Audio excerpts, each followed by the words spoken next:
성경 말씀 데살로니가전서 5장 16절에서 28절입니다. 항상 기뻐하라. 쉬지 말고 기도하라. 범사에 감사하라. 이것이 그리스도 예수 안에서 너희를 향하신 하나님의 뜻이니라.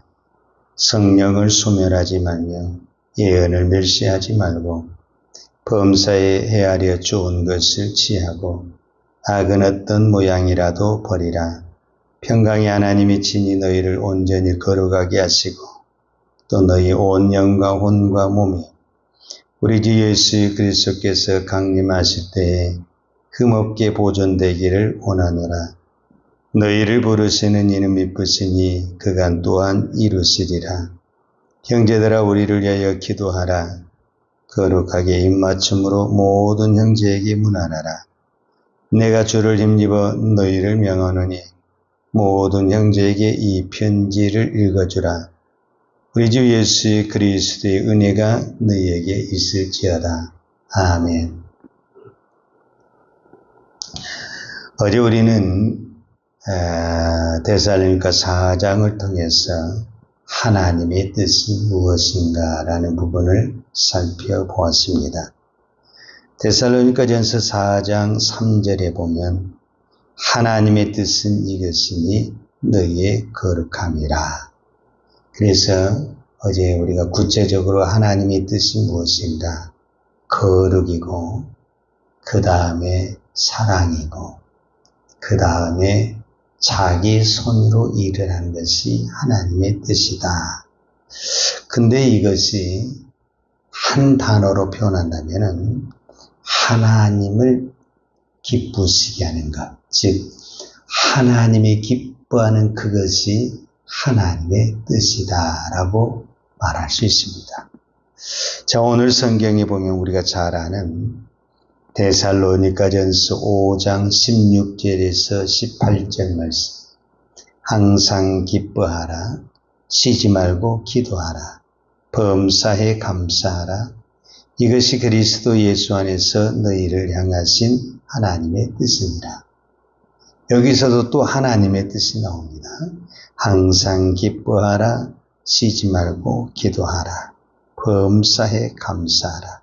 그렇다고 한다면 어제는 거룩이 뜻이고 오늘은 항상 기뻐하는 것이 뜻인가? 우리가 이렇게 생각할 수 있지만 우리가 포괄적이고 넓은 의미로 보면 성경의 모든 말씀은 하나님의 명령이고 하나님의 뜻이다 라고 정의할 수 있습니다.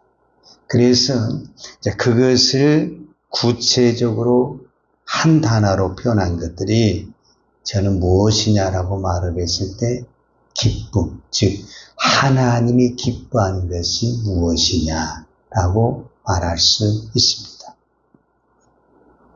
4장 1절에 보면 우리가 이제 이 부분을 다시 한번 생각해 볼 필요가 있는데 4장 정말로 형제들아 우리가 주 예수 안에서 너에게 구하고 권면하노니 너희가 마땅히 어떻게 행하며 하나님께 기쁘시게 할 것을 우리에게 받았으니 그랬습니다. 그러니까 오늘 우리의 삶이 가장 거룩하고 아름다운 삶은 뭐냐면은 하나님을 기쁘시게 하는 삶이다 라고 말할 수가 있죠. 자, 그렇다고 한다면 이제 모든 문제는 기쁨을 가지고 정리할 수가 있다. 저는 그렇게 봅니다. 사람의 목적이 뭐냐? 하나님을 영화롭게 하고 하나님의 이름을 즐거워하는 것이다. 사람의 제일된 목적이 뭐냐? 하나님을 영화롭게 하고 하나님의 이름을 즐거워하는 것이다. 그러니까 오늘도 내가 어떻게 하는 것이 잘 사는 것이냐? 하나님의 이름을 높이고 하나님의 이름을 즐거워하는 것이 가장 거룩한 삶이고 축복의 삶이다. 이렇게 말할 수 있죠.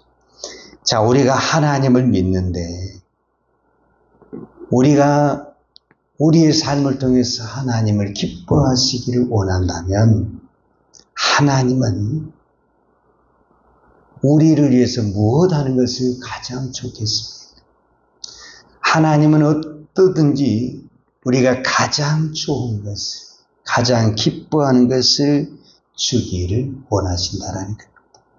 우리는 늘 하나님 앞에 기쁨이 되기를 원하지만 우리 육체가 약하고 우리 믿음이 연약해서 하나님께 기쁨이 되기보다는 내 기쁨으로 기울이고 흔들릴 때가 참 많잖아요.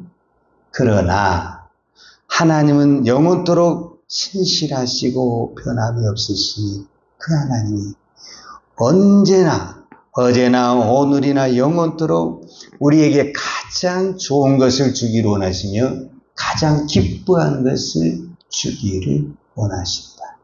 그래서 우리가 복음성가에도 보면은 이런 찬송이 있잖아요. 좋으신 하나님, 좋으신 하나님, 참 좋으신 나의 하나님. 하나님은 왜 좋으시냐? 나에게 좋은 것을 주시는 하나님이시다. 그래서 제가 이런 말씀을 했잖아요. 하나님이 나에게 주신 것은 가장 좋은 것이다. 설령 그것이 나에게 질병이 되고 아픔이 되고 고난이 된다 할지라도 그것은 내가 봤을 때 아픔이고 질병이지만 하나님은 나에게 가장 좋은 것을 주었다. 여러분, 우리는 모든 질병을 다 나쁘게 생각하잖아요. 그런데 이 병을 치료하는 의사나 실제로 병을 앓았던 사람들은 모든 병이 나쁘다 그렇게 평가하지 않습니다.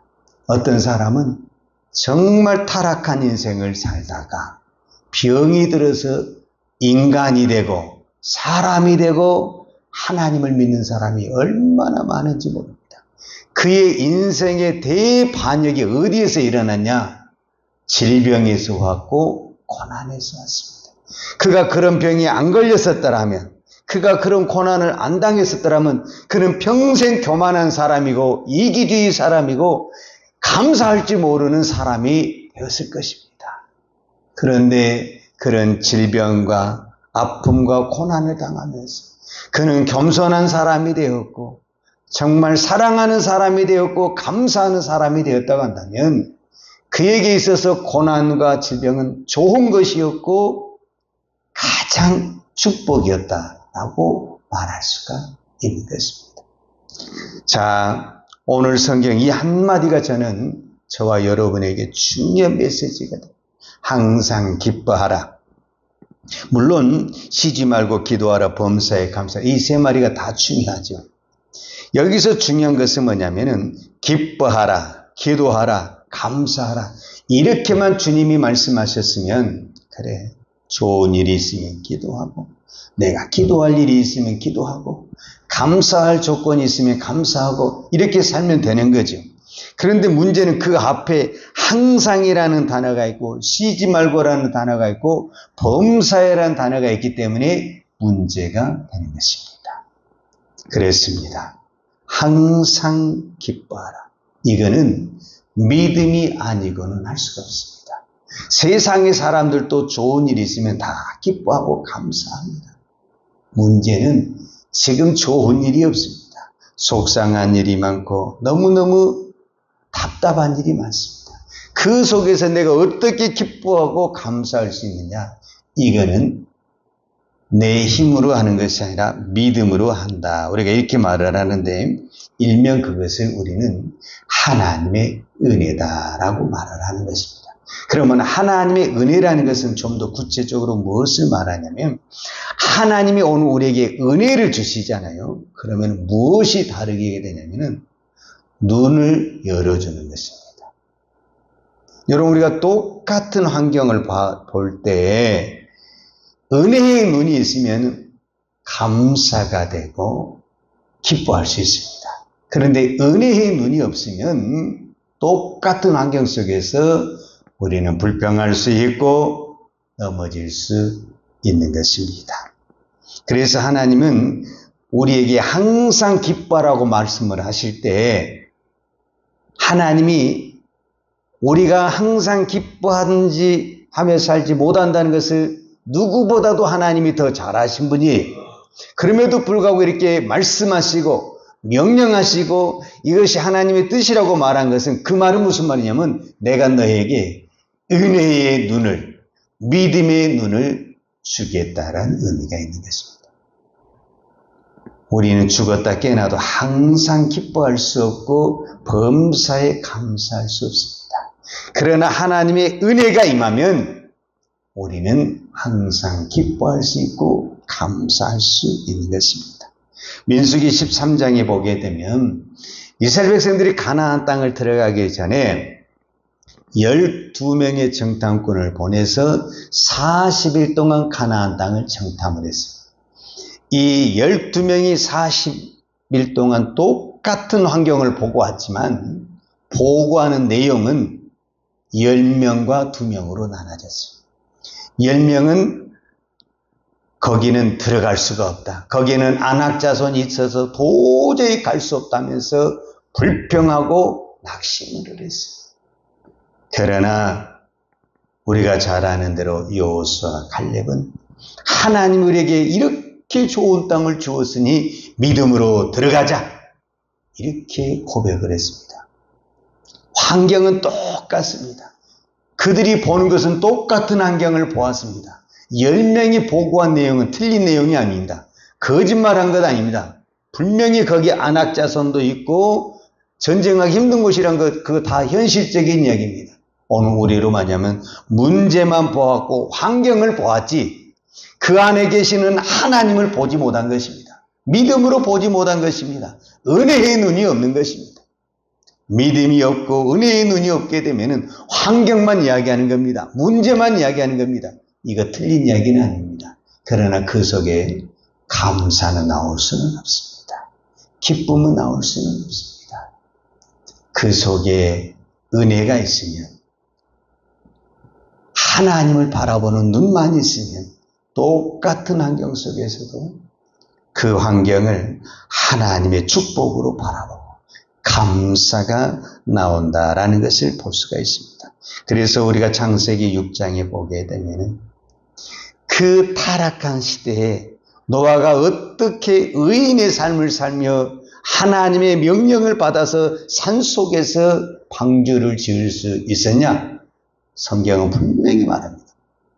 노아는 여호와께 은혜를 입었더라. 성경이 이렇게 표현을 합니다. 오늘 문제는 환경의 문제가 아닙니다. 환경은 갈수록 안 좋아지고 있고 나빠지고 있습니다. 우리는 환경 다 돼가지고는 단 한 번도 감사할 수가 없습니다. 환경은 점점점 나쁜 쪽으로 변해가고 있습니다. 그러나 내가 어떤 환경에 있든지 내가 은혜가 있으면 우리는 그 환경 속에서도 감사할 수 있고 기뻐할 수 있습니다. 그래서 사도 바울이 신약 성경에 약 13권 정도를 썼는데 그 13권을 쓰면서 반복하는 맨 처음에 인사말 대부분 1절과 2절에서 이 반복을 했고 맨 마지막 절에 꼭 반복하는 단어가 나오는데 오늘 데살로니가전서 5장 28절에도 보면 그런 말씀이 있는데 우리 주 예수 그리스도의 은혜가 너희에게 있을지어다. 그러니까 사도 바울은 모든 서신에 끝날 때마다 반복하고 또 반복하는 것이 뭐냐면은 은혜가 있을지어다. 이것을 축도했고 이것을 기도했고 이것을 선포했습니다. 왜? 이 초대교회의 이 환경 속에서 하나님의 은혜가 없이는 감사하는 것은 둘째치고 믿음 자체를 가질 수가 없습니다. 이 환경에서 믿음을 가졌다. 이 환경에서 기도하고 있다. 하나님의 은혜가 아니고는 답을 할 수가 없습니다. 오늘 저와 여러분도 무슨 일이 세상에 좋은 일이 많이 있겠습니까? 오늘도 우리가 은혜로 감사할 뿐입니다. 우리가 잘 아는 하박국 선지자의 이야기를 좀 살펴보면 하박국도 처음에는요, 왜 이렇게 믿는 자에게 핍박이 많고 악인은 잘되고 불평했습니다. 그런데 그 하박국 선지자에게 하나님의 은혜가 임하니까 환경은 하나도 변하지 않았어요. 그럼에도 불구하고 그는 여호와를 출구하며 여호와를 기뻐한다. 하박국 3장 17절과 18절에 보면 비록 무화과 나무가 무성치 못하며 포도나무에 열매가 없으며 감람나무에 소출이 없으며 밭에 식물이 없으며 우리의 양이 없으며 외양간에 소가 없을지라도 나는 여호와로 인하여 즐거워하며 나의 구원의 하나님을 인하여 기뻐하리로다. 세상에 있는 것은 아무것도 없어요. 밭에 소출이 있습니까? 양이 소가 있습니까? 아무것도 없어요. 근데 딱 하나, 여호와로 인하여 즐거워하고 여호와께서 주신 구원으로 인하여 기뻐한다. 그러니까 오늘도 우리가 이 세상을 바라보면은 기뻐할 것은 하나도 없습니다. 그런데 하나님이 계시기 때문에 우리는 기뻐하고 감사할 수 있는 것입니다. 이것이 믿음이고 하나님의 은혜입니다. 오늘 저와 여러분은 죽었다 깨어나도 내 의지로는 감사 못합니다. 내가 아무리 오늘도 내가 감사하며 살겠습니다 해도 환경이 딱 바뀌면 감사보다는 불평이 나오게 되어 있습니다. 그러나 이 강팍한 마음에 하나님의 은혜가 임하면 환경과 상관없이 조건과 상관없이 우리는 기뻐할 수 있고 감사하는 믿음의 사람이 될 줄로 믿습니다. 기도하겠습니다. 사랑과 은혜가 풍성하신 아버지 하나님 감사합니다. 오늘도 우리가 이 새벽에 기도할 수 있는 것이 하나님의 은혜임을 고백합니다. 하나님의 은혜가 아니고는 우리가 이 새벽에 나올 수도 없고 감사할 수도 없고 기뻐할 수도 없고 기도할 수도 없습니다. 오늘 우리가 이 새벽에 기도하는 것은 내 의지나 내 힘이 아닌 전적인 하나님의 은혜요 하나님의 축복임을 믿습니다. 오늘도 내 힘이 아닌 하나님의 은혜로 하나님의 은혜의 눈으로 세상을 바라볼 수 있는 거룩한 믿음을 주시옵소서. 예수님의 이름으로 기도하였습니다. 아멘. 여호와는 내게 복을 주시고 너를 지키시기를 원하며 여호와는 얼굴로 내게 비추사 은혜 베푸시기를 원하며 여호와는 얼굴을 내게로 향하여 드사 평강 주시기를 원하노라. 이제는 우리를 위하여 십자가에 돌아가신 우리 주 예수 그리스도의 은혜와 아버지 하나님의 무한하신 사랑과 성령님의 풍성한 은혜가 오늘도 환경 바라보지 않고 믿음 바라보지 않고 오직 주만 바라보며 주님이 주신 그 은혜로 기뻐하며 감사하기를 원하는 사랑하는 주의 종들 머리머리 예와 이 나라 희민족과 한국 교회 위에 온 열방의 이 생명의 복음을 증거하는 선교사님들 예와 사랑하는 주의 자녀들 머리에 이제로부터 영원토록 함께 있을지어다. 아멘.